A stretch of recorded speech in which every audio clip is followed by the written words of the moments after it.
Hey Thumpers, welcome back to another episode of Cineverse here on Hyper RPG, the final episode before the Oscars. Yeah, doing 3 today, baby. Yeah, I'm super excited. First off, should mention that we can officially announce that we are going to be doing a live stream Oscar viewing party here on Hyper RPG on the YouTubes.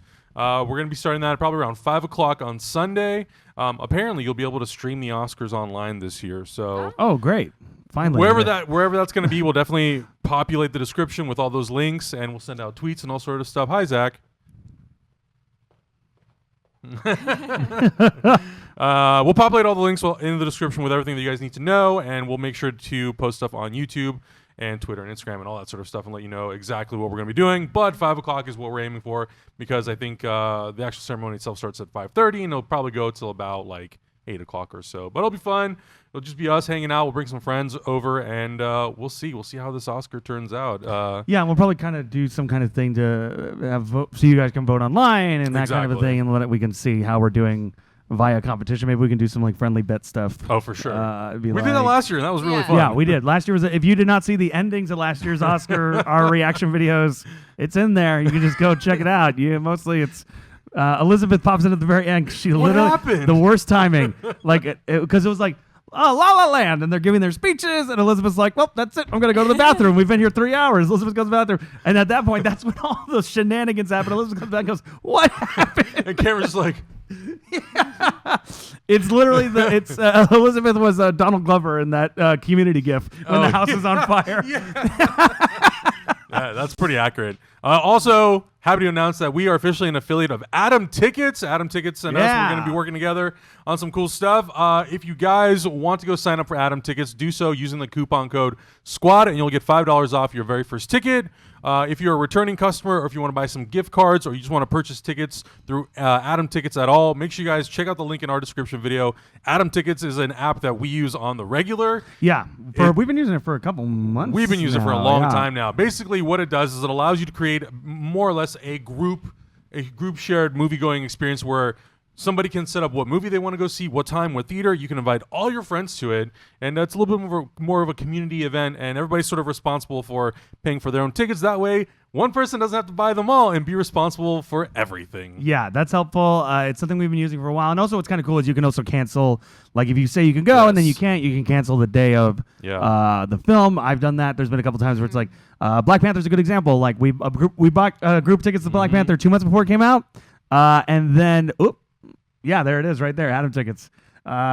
We bought group tickets to Black Panther about 2 months before it came out, and then the horror show started, so a bunch of us couldn't go, and then the boys were able to go a couple days early, so then we just bought tickets to a different showing, canceled it that day.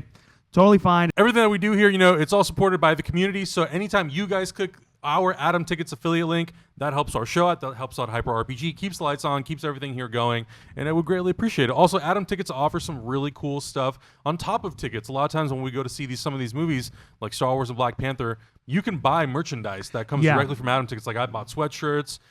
Zach bought Lucas a birthday or a Christmas present off of there. So yeah, he bought Lucas like this giant Lego set. So you can buy your ticket, and then it will say like for $3. Do you also want to buy the Justice League cup when you go see Justice League? And you're like, yeah, sure. And then ArcLight, you can like reserve your concession stand. There's so much stuff on there. Make sure you guys click the link in our description. It supports us. It supports everybody here.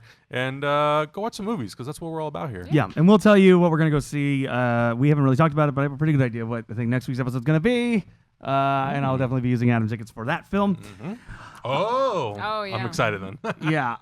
But so this week, like we said, no required viewing like we did last week because we had 3 Oscar movies to end all the discussion. And 2 of them are similar in that they're about Dunkirk, World War II, and then one is Lady Bird, which we just had. Truly, we didn't have anything to pair it with. But that's nothing against Lady Bird. So there's just going to be an interesting discussion. So yeah, Dunkirk, The Darkest Hours, and Lady Bird is what we're going to be ending with, and then maybe we'll kind of discuss a little bit now because as of recording, the Oscars are 3 days away. What we think is probably going to happen with some of the awards now that we're a little closer and things feel a little bit more. This is the for sure, that's the for sure, blah blah blah kind of a thing. But where do we want to? Do we want to go with the outlier, or do we want to end with the outlier? It's up. So I have full disclosure. I didn't get a chance to see Darkest Hour or Lady Bird. I haven't been here all week. This is my first day back since last week, so I've been busy.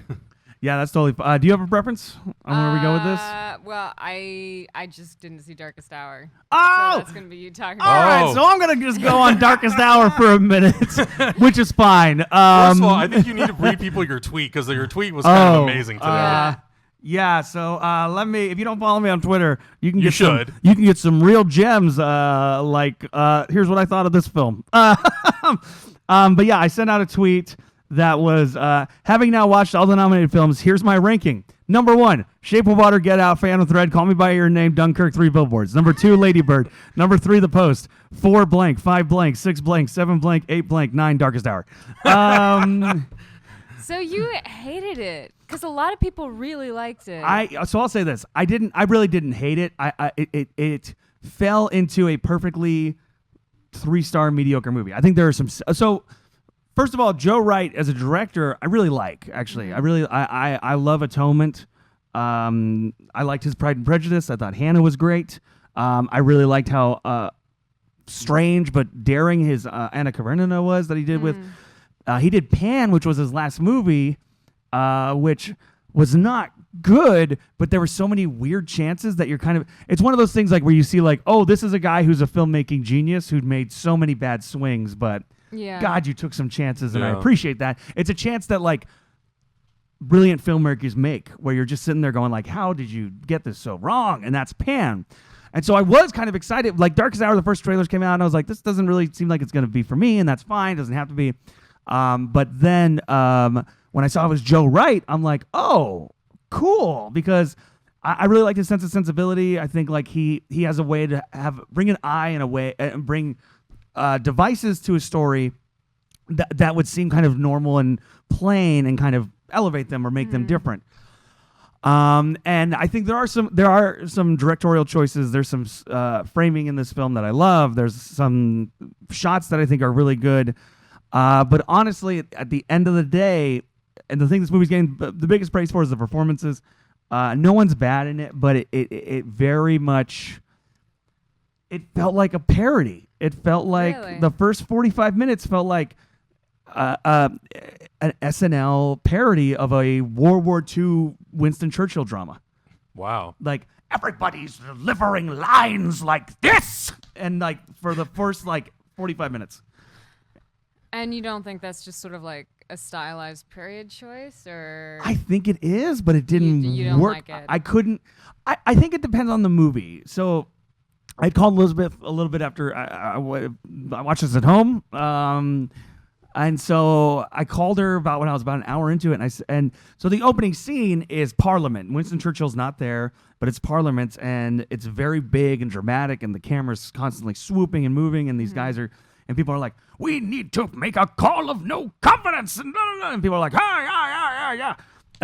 And that's not necessarily bad. Even if it's true, if that's what it's really like and all these kinds of things, it's not necessarily on its own bad. The difference is like, I think of a movie like Lincoln, whereas Lincoln, there were those scenes in Congress that all those guys were so big, and people pointed it out at the time. The movie came out, and people were like, this feels so theatrical and crazy and blah blah blah. To me, that worked because that movie opened with Daniel Day-Lewis, who's being very small, and Sally Fields, and there's this juxtaposition.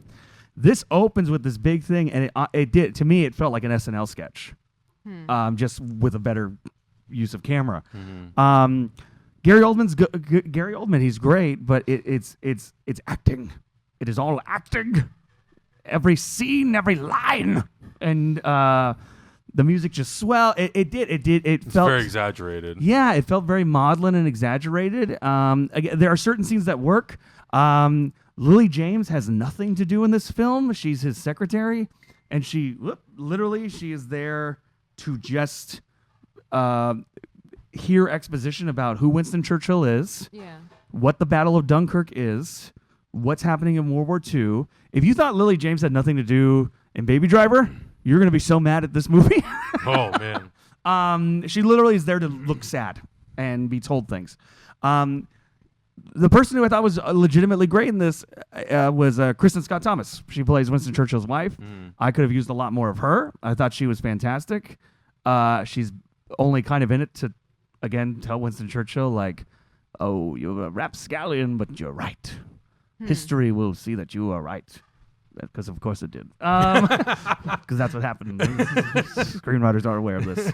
Yeah, I don't know. It didn't work for me. It felt like it did. It felt like in the 90s there was this period of time where people made fun of, like, if you want to win an Academy Award or make an Academy Award, do a World War II or a Holocaust movie.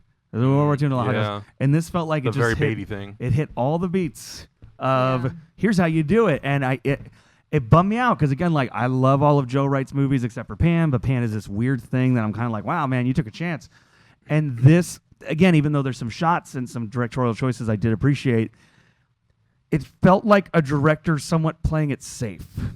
And for a guy who did Sense of Sensibility and Atonement, which were already a World War II movie and a British drama, it felt like this should have been better. In all honesty, if I didn't have to watch it for the show, I wouldn't have finished it. Wow. I would have, after probably 40 minutes, been like, okay, shut it off. That's a very surprising review because, I think most people who saw it, they were like, I really like this movie. The performances were great. This was great. Blah, blah, blah, blah, blah. So and I'm maybe some people in the comments, well, maybe I'm over exaggerating it, that some people might see it and go, it's not that bad. And that's fair enough. I guess if this makes any sense, I expected better from this director and this cast. Yeah. Well, especially because it had no nuance. That's the best way I can put it. There was zero nuance. And could be a stylized choice. There's lots of movies that don't have nuance that are still great and kind of big and dramatic and theatrical and all these kinds of things. And that's not something I usually like. I like that in my horror movies. I like that kind of stuff in my genre films. If something's big and crazy and theatrical, it just kind of felt. And I will also be honest. There's that case of everyone's doing a voice except Kirsten Scott Thomas, which is probably why I appreciated her the best. Yeah. Ben Mendelsohn plays the king, and everybody's doing an old British voice. They talk like this, and you're just like, it pulled me out. And I also, maybe because I'm not English, I can admit that, but it's very interesting to me that the last 2 years there's been this kind of fascination with Winston Churchill as a figure. This is like the fourth movie, it feels in like a couple of years. Like Brian Cox just did one called Churchill, which came out last year as well. Did you see that? No. Yeah. And I know there was like the HBO thing that had Brendan Gleeson as Winston Churchill, and then there's The Crown, where he's a character that's a different time period, but and it's not that, and obviously there's a bunch of Kennedy movies, there's a bunch of movies about Americans and stuff like that, and I think Winston Churchill is a fascinating figure, but I think sometimes fascinating figures are more deeper and nuanced to some extent than what this movie portrays. The movie kind of just portrays like everyone was against him because he's a fat slob, but he was the only one who said Hitler was a problem 10 years ago, and he's just going to be like, I told you. And the movie takes place over 2 weeks. It's not a biography. It takes place over 2 weeks, and it's about the people who used to be in charge of the parliament wanting to broker a peace treaty with Italy, and Winston Churchill being like, I will not. I refuse for 2 hours. I mean, from the other stuff I've watched and read, that sounds not completely inaccurate, or at least that's how like everything else also portrays it, even if they do shoot it or cast it differently or whatever. And I don't know, and again, I haven't gotten to see it yet, but the voice thing is interesting because I have to kind of wonder, like with Nixon or Kennedy, these voices, there's no way to do that without being voicey because these people are famous for having voices that are now so very iconic recognizable. and Is that like they're not subtle voices, they're Right. extreme voices. Well, I guess, and is that a thing, and maybe it's me, but I think that's kind of why I appreciated, totally different kind of movie, but why I kind of appreciated Jobs, the Michael Fassbender Steve Jobs movie. He doesn't look like Steve Jobs. They didn't try to make him look like Steve Jobs. He wasn't He necessarily didn't try to do an impression. Yeah. He didn't have a British accent, and therefore it was like, okay, like, and I feel like that's something movies were more okay with in the 70s and 80s, where it's like, we cast Jack Nicholson as this real guy. What's he going to sound like? He's Jack Nicholson. Yeah, Don't worry he'll be about Jack it. Nicholson. He's but not. I mean, not every guy is as famous for their voice and their accent and their mode of speaking. Like Steve Jobs is more famous for the black turtleneck than the voice. and the I can't jeans. even think of his voice. That's fair. And here's the thing: Gary Oldman's gonna win. He's gonna win Best Actor. It's gonna happen. Yeah. I mean, maybe there'll be a surprise, but he's gonna win Best Actor. And again, I'm making it sound like I hated this movie. I didn't. I think there are some good scenes. But it did. And look, the Academy Awards have this every year. There's always that one movie that, for the most part, you're gonna see and go, okay, but it's gonna be your mom's favorite. This is your mom's favorite movie. Yeah. Dunkirk was too weird. She couldn't follow it. Get Out was scary. Which one did you like, Mom? Darkest Hour. Yeah. I guess moms wouldn't love Phantom Thread. Oh, no. Maybe Lady Bird. Maybe. I think Lady Bird would be it. Yeah. It's kind of a bummer because like it was a movie. I mean, I'm still gonna see it obviously Yeah, I'm still because gonna for see it Sunday we too. saw it to see it.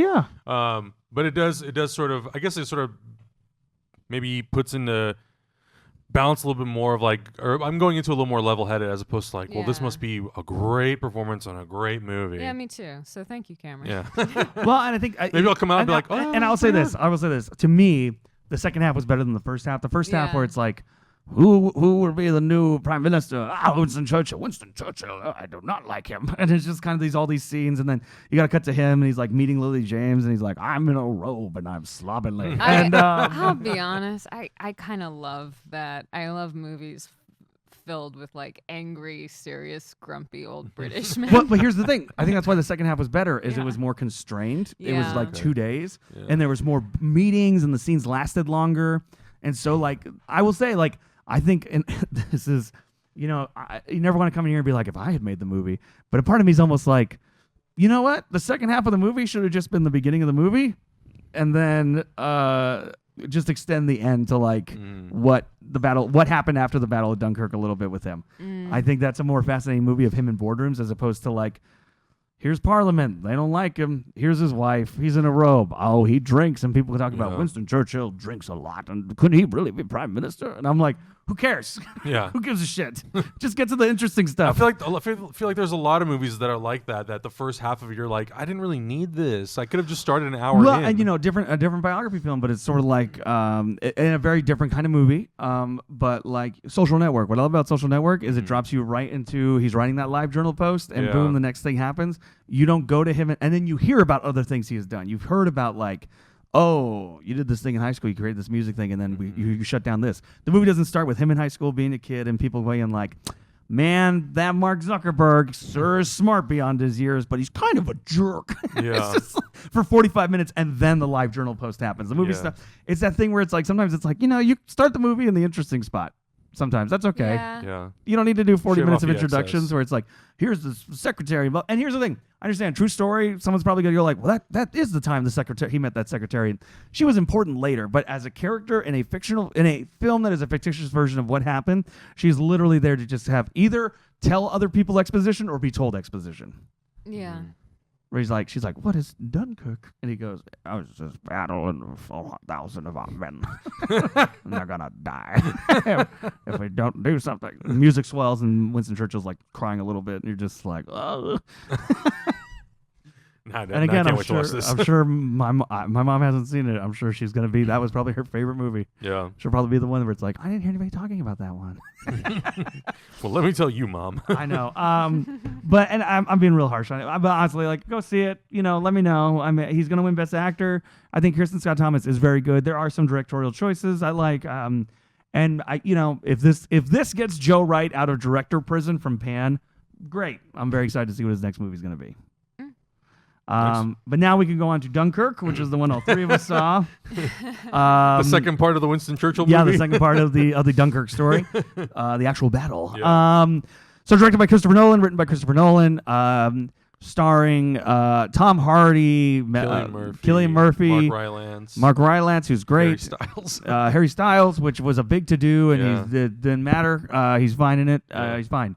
Yeah. All those young actors are like, at least to me, they're unknowns. I've never heard of them before. I've never seen him in anything. Harry Styles, I only know that he's in a band. Don't listen to their music. Yeah. They were all fine, though. They were all great. They all did what they needed to do in the movie. And Kenneth Branagh. So yeah, and let's talk about this one. I loved it. Same. Look, anytime a Christopher Nolan movie comes out in IMAX, I'm going to IMAX to watch, or to a real IMAX theater to watch it. It's Yeah, a that's how we must. saw it. Yeah, yeah. What did you? You saw it in theaters too. Yeah. What did you think of it? Thoughts? No, I thought it was great. I think it was really smart that he had the restraint to only make it an hour and a half. Yes. Because it feels very, very long, and not like in a bad way, in that like it's messing with your head. And he talks, and I'm sure like a lot of people have heard by now about how like he recorded his own ticking watch and gave that to the composer and was like, I want this incorporated. Yep. And so it feels very, very, very intense, and it's meant to. And it's a great ensemble cast. It has great tension. I feel like the pacing is exactly what it wants to be. It's a beautifully shot film. The sound design is incredible. Yeah, to see this at a good theater with like the right sound is phenomenal. I loved it, and there were a lot of the criticisms were people saying like, oh, they couldn't really get into the characters, they couldn't really identify, and this, and to me, it didn't feel like it was a movie about that. I mean, you did like people were talking about like, oh, I didn't know how to care because I didn't know who these people were, and to me, I think like war is such an extreme thing that it's like, I think just wanting to run away from being shot is such a visceral thing that I'm like, I get it. I don't want to drown or be shot either. Yep. No. Or burn in an oil fire because a boat was sinking I was in. Yeah, I 100% agree, and I think I think we're so used to sort of like characters sort of carry the movie, and I feel like Dunkirk is all about the situation, the war, and it's about that thing and how, I mean, let's be honest, when we go to war, we've been to war so many times, you don't know the soldiers individually. You know the scenario, the situation, who's fighting the war, who we're fighting, all this sort of stuff, who are the allies, who are the enemies, but you don't really get to know the soldiers. And I know traditionally a lot of these movies, they really tend to focus on a group or a couple characters or one singular character who kind of drives the narrative. In this we do, but it's not necessarily focused on getting to know them as to who they are, but more or less what their role is in the Battle of Dunkirk and the fear that these people were going through. It's based on a real event that happened. And I think that's the thing that I really enjoyed about it, was I sort of felt like I was a soldier on the battlefield experiencing this movie with all these soldiers. Yeah. And that was a really sort of unique take. And especially because it's shot, so much of this movie is shot in IMAX. I would say at least like 70 minutes, if not more of it. Yeah, a lot of it. Yeah, it definitely, especially the dogfights in the sky. Like, I hardly feel tension in movies when it comes to that sort of stuff, any sort of aerial photography that deals with like, ships and stuff flying. And I think the big thing, or planes flying, I think the biggest thing with this is because a lot of it is done practically. I think that is really what sells it. I think the practicality of this movie is incredible. And I wish that more movies took this sort of approach. And I think that's one thing that when people always ask me, why do I like Christopher Nolan so much, is there's always a tangibility to his movies that I really appreciate. It's like, it feels like real craftsmanship. And I love that so much. I think that's a good point you made about putting you in the movie. This is very much a movie about you being there and making you feel the most there that a movie could make you feel, rather than following someone else's journey. Yeah. Yeah. I mean, Nolan had talked about, because I think at this point, how you feel about the movie or not, I think the gold standard right now for a lot of people about World War II movies is Saving Private Ryan. Is not just the way it's shot, but how it was done, and whatever people feel about the ending of Saving Private Ryan or what it talks about, doesn't talk about. To a lot of people say nowadays World War II movies think Saving Private Ryan is almost one of the first ones that pops in there. And Nolan had said that he specifically watched Saving Private Ryan and then talked with Spielberg specifically to make sure he didn't make that movie. Yeah. That he's like, I can't do these battle scenes the same way. It's going to be PG-13, so it's not going to be about it's going to be visceral, but not in the someone's holding up their own leg and walking around like Saving Private Ryan, where the water's turning into blood and all this other stuff. Yeah. He was like, okay, how can I make it visceral and visual and do not that? Do the polar opposite. And it's also the polar opposite. And like, yeah, I think you do have character connections to like Mark Rylance and his son. Totally. You start to learn about like the friendship between Tom Hardy and the other pilot. You kind of get those little things, and those like to me, I think like sometimes like just doing a little can do a lot. For sure. And I think that's what Dunkirk is very good at. There's a little twist with the character he'd been following with throughout the whole movie, that he's not exactly what he seems to be. And I think because you spend so much time and going through all these different experiences with that character, there is sort of like this like, oh, that says something and this says something. the scene when they're trying to kind of go from like a little rowboat onto a big boat, and the guy falls down the ladder a little bit and has his legs crushed, is like what makes the movie work for me is those little moments. It's all the little things. It's the clock ticking. It's the way this thing is shot, the legs crushing, this. And it all just kind of comes together to be this very visceral, tense kind of thing where it's like, there's the saying war is hell. And I think film, and I can't remember who, but there's a very famous writer who said, all war movies glorify war. No matter what you take, no matter what stance, no matter how you do it, it's going to make war look fun or heroic or this, that, and the other, and blah, blah, blah. And I think there's a couple examples of saying that's not true. And I think you can put Dunkirk now on that list of examples. Another one is Cross of Iron, which is a Peckinpah film. Fury was really good too this recently, but like these movies that make it seem like this would suck. Totally. Like this is not like it's heroic because it's scary as fuck to jump into a tank of sharks, and that's sort of what war is. I thought it was great. I thought the young cast was amazing. Tom Hardy, everything with Tom Hardy. I mean, I love Tom Hardy anyway. Like he's one of those actors where you're just like, I'll watch everything this guy does. But to do another film that's all visually based between Mad Max and this, for the most part, I'm like, man, this is great. Yeah, that's true. Plus, I like what you said about the running time, because I was worried initially. I thought if Christopher Nolan is making a 2.5-hour war movie, I'm going to be so exhausted by the end of it. Because the trailers didn't really show us anything that dealt with anything outside of just things getting shot, things blowing up, planes flying around. I thought, man, for 2.5 hours, that's going to be nuts. And yeah, when we went and we found, it was like, yeah, it's like 1 hour and like 30, 40 minutes or whatever. It's his shortest film. Yeah, it's his shortest film. And I was like, perfect. And you're right. It feels like it's 2.5 hours long, even though it isn't, but you're so sucked into it. It's just so great. I'm curious if this will be the movie that could potentially win cinematography. I think it's going to win editing. I think it's almost a shoe-in for editing. And that's the other thing, too, that I really appreciate about the movie. It's so funny that it's like, because his thing has always been kind of playing with time, especially with like Inception. Memento. That the movie actually takes place over 3 different timelines, but the way it's edited, it feels like it's all one flowing thing, which kind of then ended up confusing some people. I'm bringing her up again. My mom. But also I'll say this, too. If you have not seen Dunkirk, it is sit down, turn off the lights in the house, put the phone away, and watch it, because there's not a lot of dialogue in this movie. There's some, but there's not a lot. And my mom was cooking and doing the dishes when she had it on when I went to her place, and I was like, she's like 20 minutes in, she's like, I don't know what's happening in this. And I was like, well, yeah, you're doing bills. So all you're hearing is gunfire and everything. You look up and you're like, what is Tom Hardy doing? No, I agree. And I mean, honestly, like we were watching the movie, and about an hour in, there's like a moment in the movie where it clicked to me what was happening, and at that point I was like, because I was already on board, but at that point I was like, oh, okay, I see how we're doing this. I see how this is all coming together. But yeah, I think if you are doing anything else other than watching this movie, because like you're saying, it doesn't have a lot of dialogue and it's mostly just driven by action and by the sound design and the music, yeah, you will probably get to a certain point where you're like, I don't remember dogfights. What's happening? Where am I? It's definitely a movie you have to pay attention to. But that's another thing about Nolan that I appreciate is he treats every audience member like an adult, and he sort of like expects you to meet him halfway and to really pay attention to the movie and not just give you the movie very easily. And most of the dialogue scenes I think are like either Mark Rylance or Kenneth Branagh. Cillian Murphy a little bit.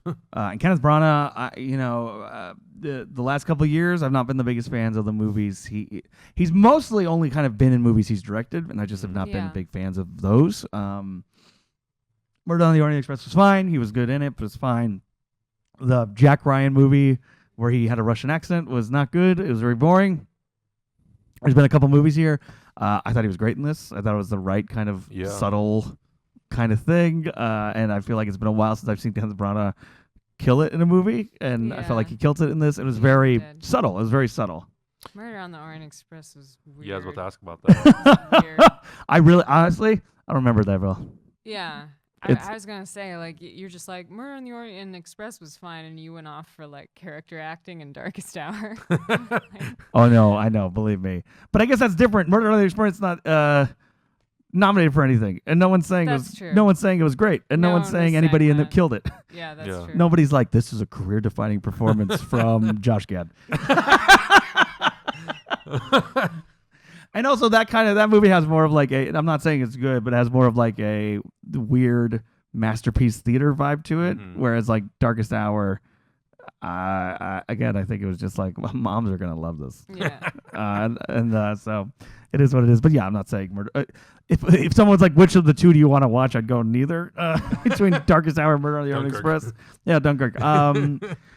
But yeah, I loved it. I think the cinematography is fantastic. I think Hoyt van Hoytma, so good. who started off doing, he did Let the Right One In, was one of his first big things. And then he did Tinker Tailor Soldier Spy, and then he started working with Nolan on Interstellar. Yeah. And he's been working with him ever since. Great, beautiful, beautiful movie. Yeah, I love Dunkirk. I totally understand why some people... I think if you didn't like it, maybe give it another chance, because I don't think people knew how, for lack of a better term, untraditional it was going to be. Yeah, that it was going to be like Yeah.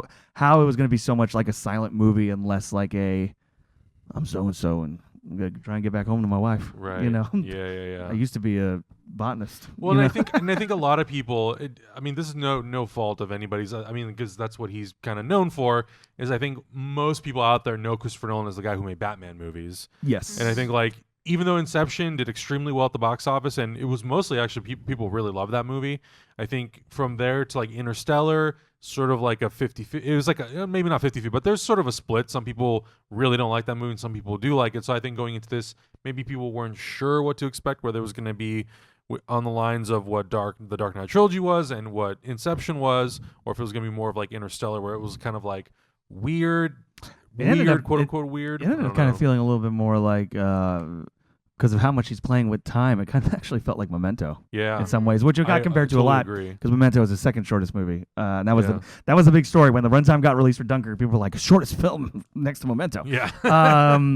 What do you think of Interstellar, Elizabeth? I actually never heard you. Have you I heard? haven't seen it. Oh, really? Yeah. I'm very interested to see what you think of that one. So yeah, Dunkirk, check it out. Let us know what you thought in the comments below. If you were on board or you were kind of annoyed by it. Did you watch it doing the dishes? Let me know. Let me hear from you. Cooking some food? Yeah, cooking some food, trying to get some chitlins made, some stir fry, and then you're like, what's happening? Who's that boy? Tom Hardy's in this? Tom Hardy? Is he the same character as this guy? No. Is it Bane?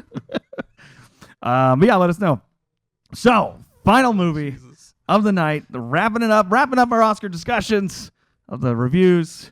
Lady Bird, written and directed by Greta Gerwig, starring Saoirse Ronan and Laurie Metcalf, as well as Tracy Letts. That was a funny thing I will say today, watching, didn't so much happen in Darkest Hour, but watching Lady Bird recently, I was like, man, a lot of the Best Picture nominees, a lot of the actors are in multiples of these movies. Like, not just Michael Stuhlbarg, but like the lead from Call Me By Your Name is also one of the boyfriends in Lady Bird.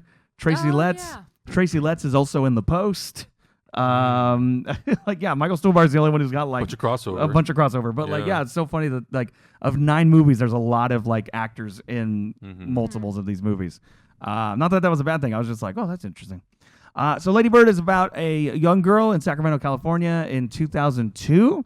It's her senior year of high school, and she's dealing with wanting to try to get out of Sacramento.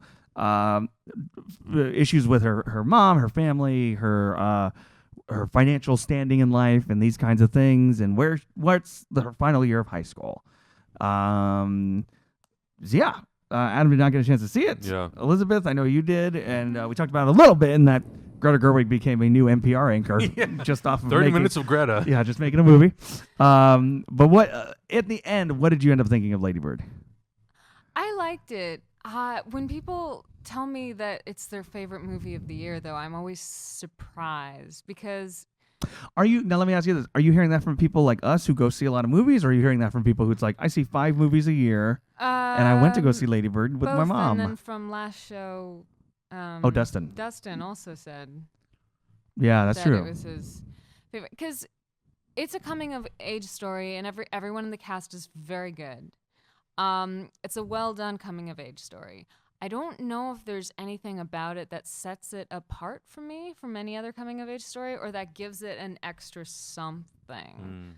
And then it almost seems to me like a lot of people relate to it because they did in our sphere go to New York at that time, or go to LA at that time, or go to New York and then come to LA and had a similar background. Yeah. And yeah, I don't know. It's fun. It's sweet. It didn't. Yeah, I don't know. Like I would give it like. I mean, this is so shitty to say. Like, I'd give it a B+. Like, it was like kind of middle of the road movie. No, I mean it's better than middle of the road for that. Like, I'm trying to think of like, in terms of Call Me by Your Name as a coming of age story. I would feel like that feels bigger than it is as a picture. Without saying a lot. Yeah. And I mean, the mother and daughter story does seem genuine. You believe both of the characters. You understand what they're going through. Yeah, I don't know. Yeah, it's interesting. So for me, I think, and I can't, put my finger on it. I think maybe what you're saying about like it's not extraordinary as a coming of age story. I kind of wonder to some extent if that's to the film's benefit, because a lot of having living in California, you get to see a lot of indie films. And I think a lot of coming of age stories also come across very twee. You know what I mean? Like, it'll be like, here's the weird relative who sucks their thumb, or this, that, and the other. Like, I think of movies like Thumbsucker and stuff like that, where it's like, here's a coming of age story about a kid in high school, but also here's their aunt, like, it's not quite Napoleon Dynamite, but there are these comedies that kind of play a little bit like they're quirky in that they're so eccentric on top of being a coming of age story. And I kind of wonder, and I'll get to what I honestly thought of the movie. I kind of wonder though, if to some extent because Lady Bird didn't have that stuff and it felt more I'm not genuine. expecting it to be a comedy. Oh no, I know that, but I kind of wonder if that's why a lot of people are kind of like, oh, it's fresh that there's not like a sassy grandpa, you know what I mean? And like, which is in a lot of coming of age movies, good and bad. But there's a lot of like here's the quirky characters. You and mean that it just stayed genuine? Yeah, it's just like a real mom and dad and a real comedy. Yeah. Like, it wasn't like, here's my friend that's like a modern day version of Ducky from John Hughes movies. You know what I mean? Like, and I feel like I've seen a lot of those coming of age high school films where it's like, oh, we're kind of genuine in these parts, but then we're also like quirky. Yeah. And that doesn't happen. Like, it just feels kind of straight. You know what I mean? I mean, it definitely has those characters. I would say the brother and the girlfriend.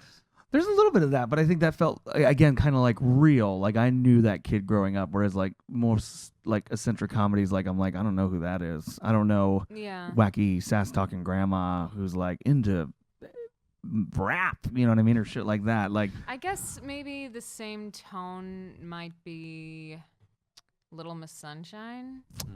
A little bit. I think I would even, and I think that's closer, yeah. But like Little Miss Sunshine even has like, Little Miss Sunshine is definitely a more extraordinary story versus the story that almost so many people live. Well, that, and then you also have like the brother who he hasn't talked. Yeah. He writes everything down in a cute little notepad, which is like, and I love Little Miss Sunshine. I'm not bagging on it, but that's sort of those characters. Like, I don't feel like that's in this, which, and I wonder if that's why maybe some people are finding it refreshing to some extent that it didn't try to do that. It didn't try to push like a soundtrack of indie artists that you've heard of 5 years ago. So it's interesting. It's an hour and a half, which I always appreciate. I love a good movie that just is an hour and a half because everything thinks they need to be 2 hours and 45 minutes now. So a good hour and a half, I'm like, oh, this is great. Automatic star. So I will say, actually, the first 45 minutes, outside of the opening car scene, the first 45 minutes, I was also kind of like, okay, this is fine. I'm not, like, I really like Tracy Letts as the dad. I don't think anyone's bad in this. I think, but I think the last 45 minutes, the last chunk, namely, I think it's almost after she has sex for the first time. It really started to hit for me on all cylinders. And I think because there started to feel like there were more emotional stakes, whereas the first it only works because the first 45 minutes is setting up all these characters and all these little things. But it's because the movie takes place over a whole year, it's kind of montagey in a sense. And the first chunk of the montage, I was like, this is nice, but it's not grabbing me. And then I think like because it was doing that, setting these things up, the last 45 minutes, there were more emotional punches. Yeah. And I think there was dialogue in it that reminded me a lot of like James L. Brooks or Cameron Crowe dialogue, where it's just very honest, but it feels genuine. I think about the scene where she goes to see her best friend and on prom night, and her best friend's just sad, and she's like, "Why are you sad?" And her best friend just goes, "We're not all made to be happy all the time." And it's no one, quote unquote, no one would say that. That's not a human thing to say. But it felt like something you would see in a James L. Brooks or a Cameron Crowe movie from the 80s, where it just feels like, oh, that's a very heartfelt, genuine line that delivered wrong could be maudlin and crap, but it kind of hit. The airport scene, I think like there was just a lot of little, the last 45 minutes is just like a lot of little touches that I really loved. But yeah, but I also agree, like I didn't think like, and sometimes again, sometimes it's those little things that can make you go, oh man, this movie kind of a thing. It didn't have the punch that Call Me by Your Name did. Yeah. Whereas Call Me by Your Name, by the end, it is like, whoa, kind of, but it's not going for the same ending. No, as it's not. As it were. I was trying to think of sort of like a coming of age film that had a bigger hit for me. As far as like just emotionally. Yeah. Or just stayed with me more, or just seemed like more of a movie that would be like passed on 40 to 50 years later. And I mean, that's so silly to say that it has to be that. But I guess just when I think of like a Best Picture nominee, I think of something like Get Out really brings something new to the table. Sure. And besides just being a story, it says something that like goes bigger than what the film is. And, Dunkirk is like this artistic film about war that's maybe never been shot that way before. And not that everything has to be new and different, but like, sure. Well, I don't know that there's anything in it that I haven't seen before other than it's set in 2002, and people I know relate to that. I can see that. And this is honestly just me asking because I don't have an answer on the top of my head. Do you think there is also, because it's not the emotional core. I mean, it's kind of the emotional core, but there's a lot too. But the fact that it's a daughter-mother movie also, because I'm trying to think of like, I feel like a lot of films that this would be emulating the 80s John Hughes movies, a lot of 90s movies, it's usually a daughter and her father. Yeah. It's usually like the absentee dad, or it's a guy dealing with his dad, and it's like, I can't be like you, Dad. Just love me for me. Because I'm literally trying to think like how many mother-daughter stories there are that aren't like, what was that Susan Sarandon and Natalie Portman movie where they were robbing people, which is like such a like early 2000s concept for a film where it's like they're sassy robbers. But outside of that, I can't think of too many teenage things where so much of the core of the film is about a mother. Yeah, I was gonna say My Girl, but that's more about the dad. That's Dan Aykroyd. Yeah. It's the new mom coming in is Jamie Lee Curtis, but that's kind of her missing her mother and that kind of a thing. So I kind of wonder if that's part of it too. And I will also say, as someone who grew up, I'm talking about my mom a lot on this, as someone who grew up when was the last time you were home? With 2 days ago, as someone who grew up in a home with a younger sister and a mother, like that little passive aggressive shit, I'm like, man, I've seen those conversations. Why are you doing this? Well, why are you asking? Why does it bother you? It doesn't bother me. It clearly bothers you. You're mad. I'm not mad. And I'm like, I've been part of those. Not that they were happening to me, but that really the only thing this movie was missing was the brother standing off to the side and one of them going like, "What do you think?" That's the only thing it didn't have. That was otherwise my life. I'm gonna love this movie then. But I can't. I can't. That probably the reason the movie's hitting the way it is because there are a lot of people in our age group who they graduated around 2002 to the 2005. They moved to New York and they're like, I'm an artist. Like I do wonder. I do wonder. I would love to like ask my sister if any of her friends living in Nebraska saw it, and if they'd be like, I don't get it. But I mean, there are a lot of movies that are really strictly made for like people in California and New York. I know this. Is there a reason why Greta Gerwig set the movie specifically in Sacramento? Is she from Sacramento? She's from there. Okay, she's from there. Yeah. Because I read some interview, and I guess she's gonna make like a trilogy of Sacramento movies. And I'm like, okay, that's interesting. I don't feel like a lot of movies are set in Sacramento, but sure. Yeah, she's from there, and I think it's also. She's kind of said that this isn't too autobiographical, but there's bits of it here and there, like the fact that the movie takes place in San Francisco or Sacramento, that she herself, I think, pretty much did like graduate and then go to New York and started like, for those who don't know, Like if you only know Greta Gerwig from like Frances Ha and maybe like this movie, she was one of like the pioneers of the mumblecore movement. It was like her and the Duplass boys. Like she was like the go-to actress for a lot of those like mumblecore films in the mid 2000s. So if you watch, like you're seeing like a very young babyface Greta Gerwig in a lot of these movies, just kind of like doing stuff. And so the fact that like, and I think to some extent it's almost kind of good that this is her directorial debut, that it's like she wrote some of those movies and was like in them as the lead, and then in the Duplass brothers and all this other stuff. But I'm kind of like, oh, I'm kind of glad you did your first one once you guys were like, oh, we could shoot on film. Not everything needs to be on video camera. And I love the Duplass brothers, but I kind of appreciate that her directorial debut is this. Yeah. But yeah, I mean, so I hear you. Like the first 45 minutes, I was like, oh man, am I gonna be that guy who's kind of just gonna go like, I don't know what the big deal is. But then yeah, I think like once like everything was kind of set up and like all the emotional stakes start hitting. And it hits in like very little subtle ways that really worked for me. Yeah, I ended up really, really, really appreciating the movie. But again, in my ranking, it was like number 2 under 6 other movies. So take that as you will. But I will say, like, if it wins Best Picture, which I don't think it's going to, I'd be surprised. I'd be very surprised. I wouldn't be angry about it. Like, honestly, I think at this point of the 9 movies, the only one I'd be like, what the fuck? It would be Darkest Hour. I gotta call it like it is. But yeah, I mean, when you saw this, did you, because you have younger siblings, and I think they were in town at the time from school. Did you see this with them by chance or no? No. I'd love to hear what they thought if they get to see it or have an urge to see it. Did they go to movies? Like, are they movie people? Or? Yeah, they see some movies. I mean, honestly, I really don't. I don't know. I don't know if they'd relate to it or not. That's an interesting thing. I feel like them relating to it would be, because it's, like I said, it's very 2000s. I guess it would be like, it almost feels like us relating to The Breakfast Club. Which I think a lot of people in our age group, in that broad sense, kind of do. But not like really. Like no one actually thinks. I mean, I've never been like, this movie's about me. I've been like, oh yeah, no. These people wear funny clothes, and I get it. No, like you get The Breakfast Club, but it's so set and in its time. Yeah. Yes.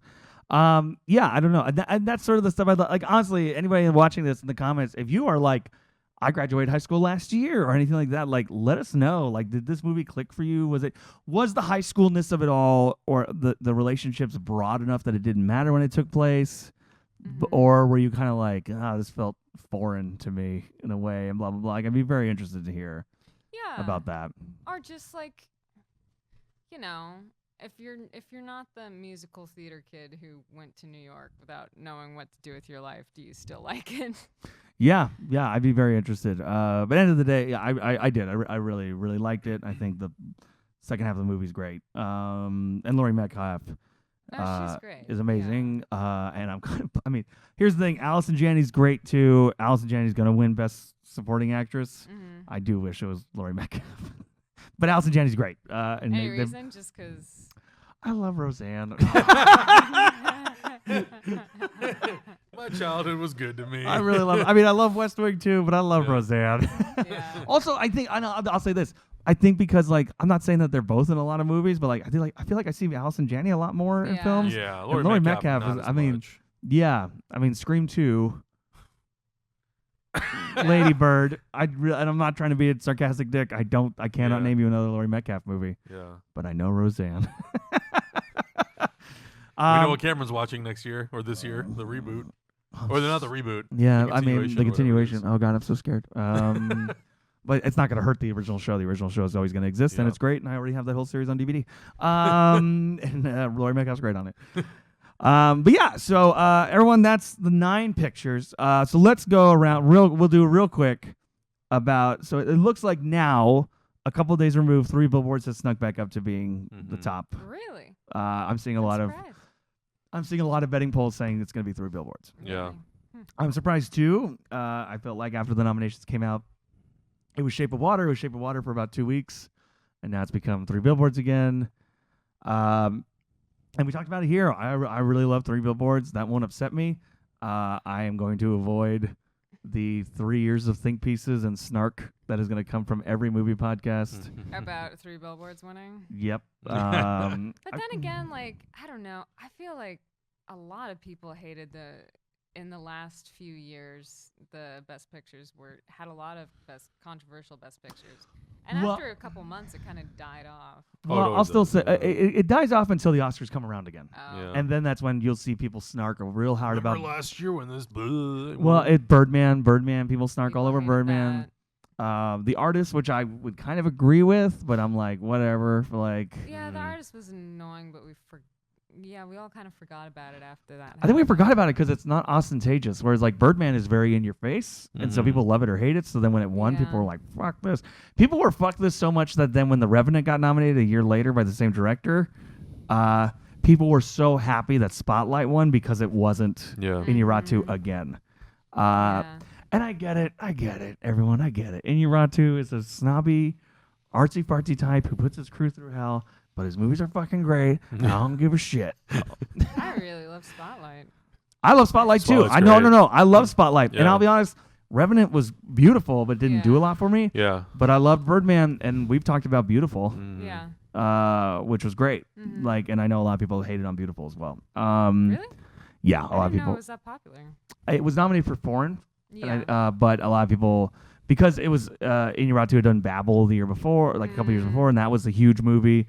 And had a Best Actor nom too. Yeah, and so beautiful people were just like, oh, this guy just does misery porn. He thinks misery and pain is art, bullshit, blah, blah, blah. And then that's what people said about Birdman, that's what people said about Revenant, and I'm like, I get it, I know.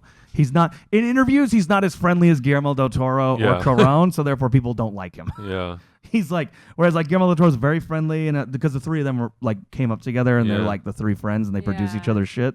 But like Guillermo del Toro is very cuddly, and Alfonso Cuarón's like, I made Gravity, and Sandra Bullock is like, do I have to wear these bicycle shorts? And I'm like, you do. And I was just very embarrassed, but we had a good time. And then Inarritu would be like, I told Leonardo DiCaprio he has to die for my movie, and if you don't get my movie, you're a fucking idiot. So I get it, but his movies are great. I want to see a movie about the three of them as friends. And I want Cameron to play all of them. I'm half Spanish. It's fine. Actually, no. I'm half a quarter Mexican. Is actually what it is. Yeah. Trying to remember where you're from. No, my grandfather. My grandfather was Mexican. Yeah. So, but anyway. And the only time I think anybody was like not mad about a film winning was whenever people do. We talked about it last week. Like There Will Be Blood didn't win. People were like, "What? But what did?" No Country for Old Men. And everyone goes, "Oh yeah." Like, nobody seems mad about that movie. But yeah, so it looks like it's going to be 3 billboards. Shape of Water could surprise. It could be like Moonlight last year, where everyone's like, it's going to be this, but because of the ranking system we talked about, where you rank them, I could see enough people making 3 billboards like number 4. So then it doesn't take it. So it could be Shape of Water.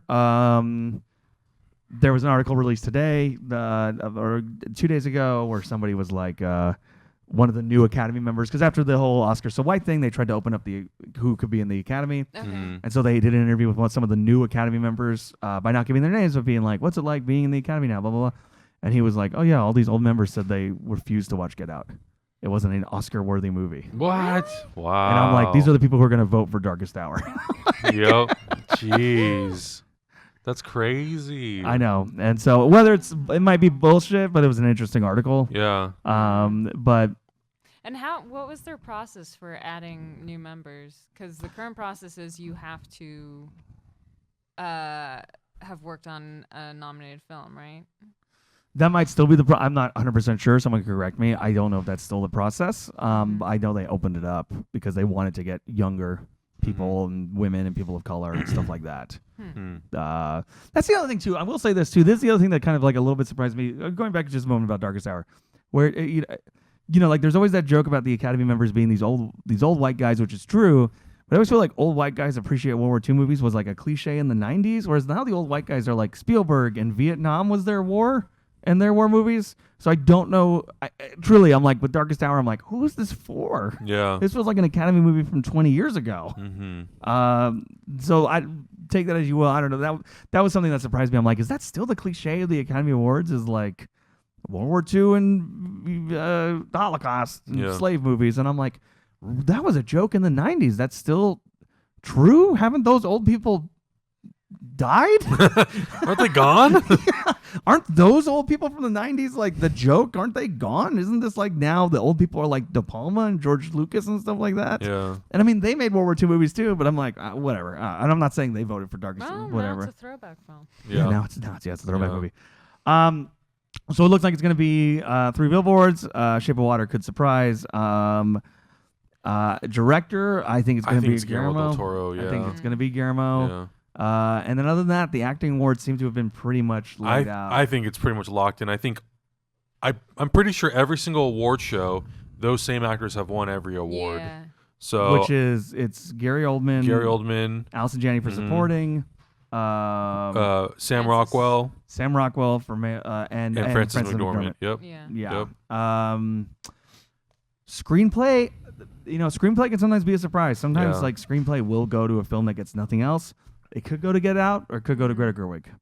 It could go to either of them. I can see that happening. Yeah. Or Big Sick. Big Sick, that's the one award the Big Sick is nominated for. Big Sick's great. I would love to see that happen, but I don't know. So I don't know. We'll see. But we're going to set up the polls for you guys to go place your bets. And I think, do we want to go on who you think is going to win or who you want to win? No, who you think? That's not how betting works. You don't bet for your I favorite. know. Look, I know that. I'm asking for the audience. No, you bet for who you think is going Yeah. to win. No, I know. You can talk about who you'd like to win, but Yeah. Yeah. No, that's how I do mine. And there was only one year that like I nailed a lot of them. It was the year that Mad Max like won a bunch of awards. That's right. I did pretty damn well, but last year, no, I don't think I did that well. I think it was like 60-40 or 70-30. Like I didn't do as well as I thought I was going to do. And then that whole mix up with Moonlight definitely threw me off because Best Picture, I honestly was like, it's gonna be La La Land or Moonlight, and it kind of then came down to what was my personal preference, like which movie did I like more. I'm gonna have to go mostly on instinct because I honestly didn't think that Moonlight was going to win. I feel like this year we have sort of a clearer idea that like, okay, if 3 Billboards does not win, which would surprise me, it's gonna be The Shape of Water. I'd be pleasantly surprised if it was a movie like Get Out. I'll be surprised. I'll kind of be even more surprised if it's some of the other ones, but we'll see. So it's gonna be interesting. So we're gonna be watching it again Sunday live on YouTube here. So tune in, and we will follow our Twitters, and we'll send out the poll where you can go do your voting and stuff like that. So before we wrap it up, talking about next week, we got 2 films. Again, we haven't discussed it, but I'm looking forward to. I think these are the 2 films to talk about to some extent because they're kind of related to some extent. Annihilation, the new Alex Garland movie. 100%. Natalie Portman, Oscar Isaacs. And we got to go see it before it leaves theaters because it bombed last week. Oh, it did. Did it really? Wow. Yeah. Do you think it has something to do with the fact that it was released on Netflix, like almost in every other market except for here? I don't think so. I think it's a. I mean, by all accounts, it was a weird risk. I'm happy they took the risk, but it was a weird risk for Paramount in that it sounds like it's a hard, nearly impenetrable sci-fi movie, which is not a thing modern audiences are into. Yeah. I've heard it's. A friend of mine described it as the most confusing sci-fi movie since 2001. Ooh, I'm all about it. Yeah. I'm like, great. And I think I want to pair that up. We talked about the trailer. Mute is on Netflix now. Yeah. The Duncan Jones movie. And so I think that'd be a good twofer. And Elizabeth, next required viewing is yours because we did Detroit. Now we've gone through the whole circle. Do you have a movie? It doesn't have to be from last year now at this point. We can open it up. Okay. Now I'm really on the spot. Well, think about it. We got Okay. other business we can take care of. Yeah. But yeah, so guys, we're going to go see Annihilation. And if you want to go see Annihilation this week, Adam, what is something they could do that would benefit them and us? You can go down to the little description video or description box below this video, click on our affiliate link for Adam Tickets, reserve your tickets today. It benefits the channel, and it helps us keep the show going. Yep, and that's probably how I'll be buying my ticket to Annihilation. Of course. On top of that, we have a giveaway that we were going to be doing. We have the It Blu-ray. Yeah. So Finally get to announce this. We finally get to announce that. So thank you everybody who's left like really cool comments and really like hit us up about the show and everything. So we want to make sure you are getting this. This is both. This is the same copy I have. I guess sometime down the line they're going to release some director's cut, but it might not be for another year. So enjoy this now while you can. The special features are pretty great. I've already gone through the different special features, like interviews with Bill Skarsgård, and a long interview with Stephen King, the Losers Club and everything, and it looks great. So yeah, it on Blu-ray. Boom. And our winner is FX Master. All right. So just reach out to me on Twitter, or reach out to hyper_RPG on Twitter, and send us your shipping information, and we'll get this bad boy out to you. Fantastic. Great movie. So, do you have... Was that enough time? Yeah. Have we ever done 2001? No. Should we talk about that since we're doing 2 sci-fis? I'm down. Okay, I'm hell let's down. talk about 2001. Perfect. All right, everybody. Yeah. 2001: A Space Odyssey. I think it might be on. It's been on Netflix for years. If it's not on there anymore, If it's not on there, it's on damn. Amazon. It's on Find it Amazon. somewhere. Oh, is It'll it? be Okay. somewhere, I think yeah. it's somewhere. I'm pretty sure Yeah. I've seen the little thing that's on my different watching things. If it's Yeah, not yeah. there, it might be Hulu. But we'll send out a link. So yeah, 2001: Annihilation and Mute. So that's what we're gonna be talking about next week. And y'all, we will see you Sunday for the Academy Awards. Going around the horn. Elizabeth, where can people find you online? You can find me at Ford Prefix Kid on Twitter and Instagram. As Cameron said, Sunday 5 p.m. we'll be doing the Oscar watch along here on Hyper RPG. And as for me, you can find me on twitter.com/Jurassic Alien. That's usually where you'll see me promoting different kinds of things. And also, I've been doing a lot of photography lately. You can find that at Camrice Photo on Instagram. Go check it out. I've been taking photos of people here at Hyper and different kinds of things. And yeah, go give that a poke. I'd really appreciate that. And other than that, gal, we're going to see you Sunday for the Academy Awards, the greatest night in Hollywood. And thankfully, we're in no problem getting here because of traffic. Thank God. We're in North Hollywood, Yeah, so we're it'll be okay. fine. We'll be good to go. Later, everybody. Bye.